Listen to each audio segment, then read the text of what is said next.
Doma Sports Talk, worldwide, with some news from the world of boxing. So y'all know what time it is. You ain't in a rush to get concussed.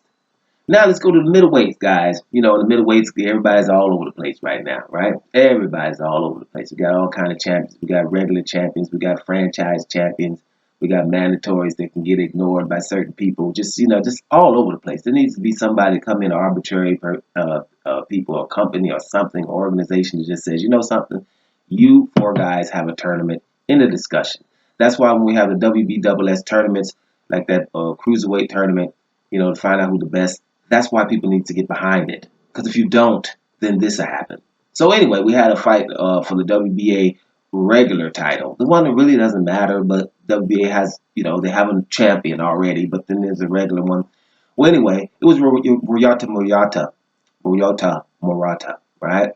Versus Rob Brant. Now, Murata was a guy when he was 12-0, from Japan, that Golovkin was about to fight because he wasn't trying to fight the guys he's supposed to fight, the Charlos of the world and stuff like that. So he was trying to fight Murata, but Rob Brant upset Murata, and he schooled him. He beat him real well to the point where Murata after the fight says, "I need to go back to the drawing board. There's not a lot I need to learn." And I was thinking, see, that's the kind of person you want to be. Murata didn't make excuses for losing that first fight. And he went back to the drawing board. So they had the second fight, and Murata stops him in the second round. Right? Comes back and stops him in the second round. Now, I'm going to think, me personally, it's an early stoppage. Okay? Me personally, it's an early stoppage. I see Brant in trouble. No doubt about it. Was down, got up, trying to move around. But I seen Brant throwing counter left hands and even a right. And it's only 30 seconds to go in the round. You let that man finish that round if at all possible. And then you know that he's going to outbox him going forward. And I have to also note, even after the first round, the beginning of the second round, look at Murata's face. Look at it. It's been pieced up already.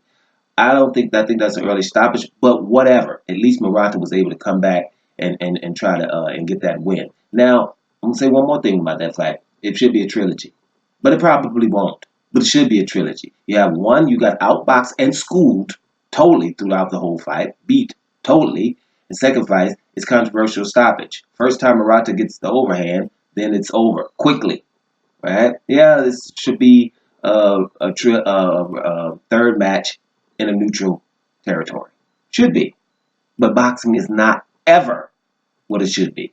So there you have it. It probably won't. People just remember, oh, well, Murata won, and Golovkin will probably give him a call because it's somebody else to fight instead of people he should be fighting. That's what's going to happen there. But here's something else to note.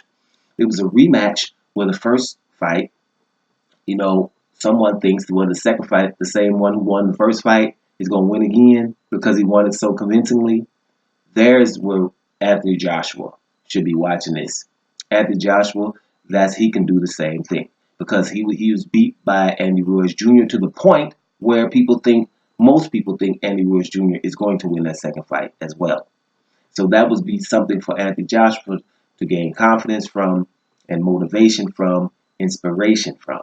You understand what I'm saying? That's the only thing I think that Joshua should be paying attention to that fight because it is possible.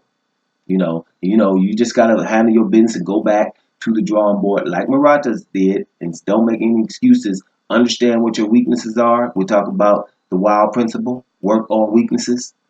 Yeah, that's what Joshua should be doing, just like Murata did. And you could possibly do what Murata did and win your title back. But also to note, Andy Ruiz Jr. stating that it shouldn't be in the UK, that's the reason why. Because rematch was in Japan and they stopped the hell out of that fight quick. And we saw a fight with Anthony Joshua being stopped early with the Takam fight. So therefore, yeah, neutral ground, go back to Madison Square Garden and then have a neutral ground so you can have a fair fight. But congratulations to Murata. I hope there's a trilogy with Rob Brant. I hope Rob Brant doesn't beat Murata up and have a controversial stoppage in the second fight and then it's forgotten. Let's hope that doesn't happen to him. Good luck to Anthony Joshua versus Andy Ruiz Jr. These are things like that where he can, get his confidence from. Let's see what happens going forward. Yeah, that's about it. Doma Sports Talk, worldwide. And I'm up out of here, y'all.